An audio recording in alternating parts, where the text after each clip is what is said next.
नमस्कार साथियों, स्वागत है आपका हमारे YouTube चैनल योद्धा IAS पर।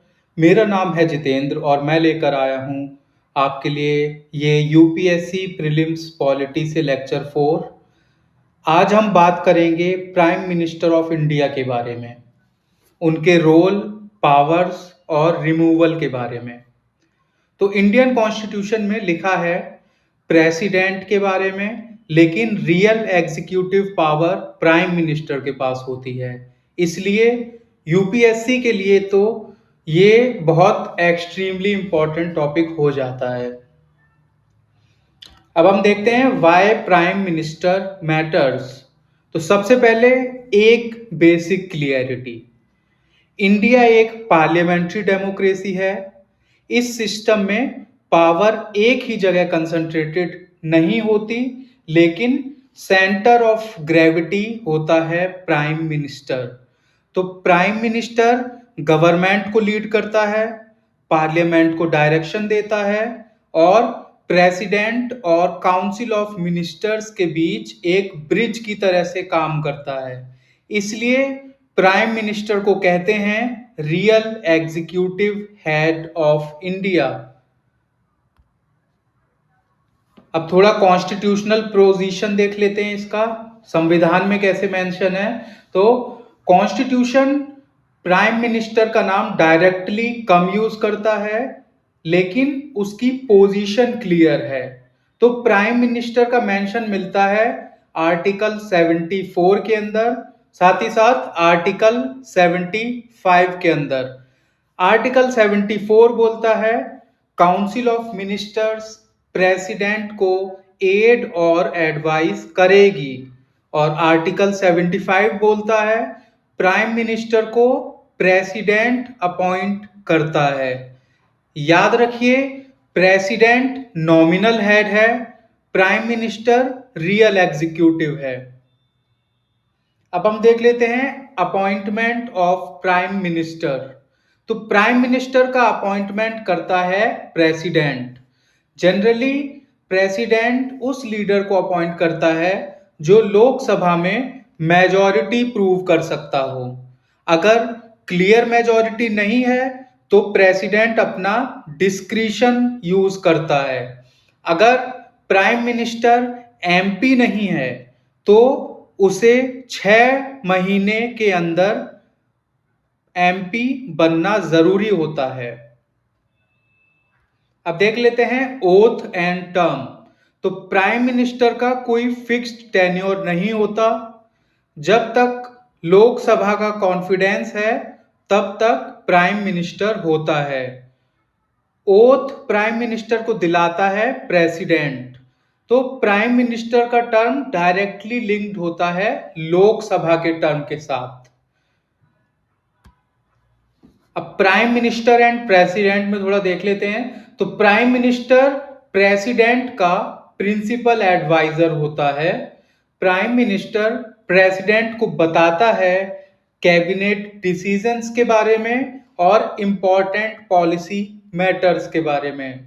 इसके साथ ही साथ प्राइम मिनिस्टर एडवाइस भी देता है प्रेसिडेंट को मिनिस्टर्स की अपॉइंटमेंट के लिए, लोकसभा डिसॉल्यूशन के लिए और पार्लियामेंट सेशंस करवाने के लिए या डिसॉल्व करने के लिए।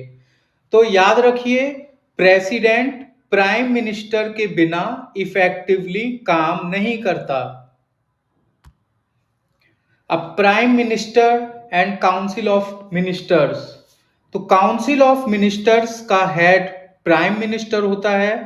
तो प्राइम मिनिस्टर मिनिस्टर्स को अपॉइंट करता है, प्राइम मिनिस्टर पोर्टफोलियोज अलॉट करता है और प्राइम मिनिस्टर ही मिनिस्टर्स को रीशफल या रिमूव करता है। इसलिए कहा जाता है prime minister is first among equals, लेकिन पावर उसके पास होती है। अब रोल इन पार्लियामेंट देख लेते हैं प्राइम मिनिस्टर का। तो प्राइम मिनिस्टर लोकसभा का लीडर होता है। पार्लियामेंट में गवर्नमेंट का एजेंडा प्राइम मिनिस्टर सेट करता है। मेजर पॉलिसीज प्राइम मिनिस्टर के थ्रू आती हैं और प्राइम मिनिस्टर पार्लियामेंट के सामने मिनिस्टर्स के नाम पर अकाउंटेबल होते हैं। अगर लोकसभा का सपोर्ट चला गया तो गवर्नमेंट गिर जाती है। अब एग्जीक्यूटिव पावर्स को समझ लेते हैं। तो एग्जीक्यूटिव पावर्स का सेंटर प्राइम मिनिस्टर ही है। Prime minister cabinet meetings chair करते हैं, एडमिनिस्ट्रेशन को डायरेक्शन देते हैं, नेशनल पॉलिसीज डिसाइड करते हैं और ब्यूरोक्रेसी पर इनडायरेक्ट कंट्रोल रखते हैं। तो रियल गवर्नेंस यहीं से चलाई जाती है। अब देख लेते हैं लेजिस्लेटिव पावर्स के बारे में। तो लेजिस्लेटिव प्रोसेस में भी प्राइम मिनिस्टर का रोल बहुत स्ट्रांग है। प्राइम मिनिस्टर एडवाइस देते हैं कि पार्लियामेंट को समन करना है, लोकसभा डिसॉल्व करना है। तो मोस्ट बिल्स गवर्नमेंट के होते हैं और government is equal to prime minister. अब फाइनेंशियल पावर्स को समझ लेते हैं जरा। तो फाइनेंस का ultimate control prime minister led government के पास होता है। तो बजट प्राइम मिनिस्टर के विजन को रिफ्लेक्ट करता है और budget economic priorities prime minister decide करता है। तो इसीलिए प्राइम मिनिस्टर इकोनॉमिक डायरेक्शन का भी हेड होता है। आपने देखा होगा कि जो बजट प्रेजेंट किया जाता है वो फाइनेंस मिनिस्टर के द्वारा किया जाता है, लेकिन जो विजन रिफ्लेक्ट होता है वो प्राइम मिनिस्टर का विजन उसमें रिफ्लेक्ट किया जाता है बजट के अंदर। अब डिप्लोमेटिक पावर्स को हम थोड़ा देखेंगे। तो इंटरनेशनल लेवल पर अगर हम बात करें तो प्राइम मिनिस्टर इंडिया का फेस होता है, फॉरेन लीडर से बात करता है, ट्रीटी साइन करता है, जैसे जिससे पार्लियामेंट अप्रूवल के साथ। तो ग्लोबल पॉलिटिक्स में प्राइम मिनिस्टर की रोल डिसीजिव होती है। इमरजेंसी पावर्स को हम देखते हैं। तो इमरजेंसी का डिसीजन प्रेसिडेंट लेता है, लेकिन एडवाइस प्राइम मिनिस्टर देता है। नेशनल इमरजेंसी आर्टिकल 352 के अंदर से, या स्टेट इमरजेंसी आर्टिकल 356 के अंदर से, या फाइनेंशियल इमरजेंसी आर्टिकल 360 के अंदर से। लेकिन 44th अमेंडमेंट के बाद प्राइम मिनिस्टर और कैबिनेट की एडवाइस बाइंडिंग होती है नेशनल इमरजेंसी लगाने के लिए। पहले क्या होता था, इंदिरा गांधी गवर्नमेंट में जब इंदिरा गांधी सरकार ने इमरजेंसी घोषित की तब केवल जो प्राइम मिनिस्टर थी इंदिरा गांधी, उन्होंने जाकर प्रेसिडेंट से कहा कि नेशनल इमरजेंसी लगाइए। लेकिन 44th अमेंडमेंट एक्ट जो कि 1978 में पास किया गया था इमरजेंसी के बाद, उसमें एक अमेंडमेंट किया गया जिसे क्या होता है कि पीएम जो कि प्राइम मिनिस्टर और कैबिनेट की एडवाइस जरूरी होती है इमरजेंसी लगाने के लिए। पहले केवल पीएम की जरूरी होती थी, लेकिन अब कैबिनेट भी साथ में इन्वॉल्व कर लिया गया है। आगे हम देखते हैं कलेक्टिव रेस्पॉन्सिबिलिटी। तो council of ministers collectively responsible होते हैं लोकसभा के सामने। Lok Sabha, not Rajya Sabha, just Lok Sabha, it's mentioned in the constitution. तो इसका मतलब क्या है कि एक मिनिस्टर की गलती इज इक्वल टू पूरी गवर्नमेंट की जिम्मेदारी। ठीक है। और प्राइम मिनिस्टर का पोजीशन मेजॉरिटी पर डिपेंड करता है। मेजॉरिटी गई तो प्राइम मिनिस्टर को रेजिग्नेशन देना पड़ेगा। अब हम देख लेते हैं रिमूवल ऑफ प्राइम मिनिस्टर के बारे में। तो प्राइम मिनिस्टर को प्रेसिडेंट डायरेक्ट रिमूव नहीं कर सकता। प्राइम मिनिस्टर रिमूवल के वेज हैं नो कॉन्फिडेंस मोशन लाकर, लोकसभा मेजॉरिटी जब लूज कर जाएगा कोई कैंडिडेट तो वो प्राइम मिनिस्टर से उसे इस्तीफा देना पड़ेगा, रेजिग्नेशन देने पर या डेथ के मामले में।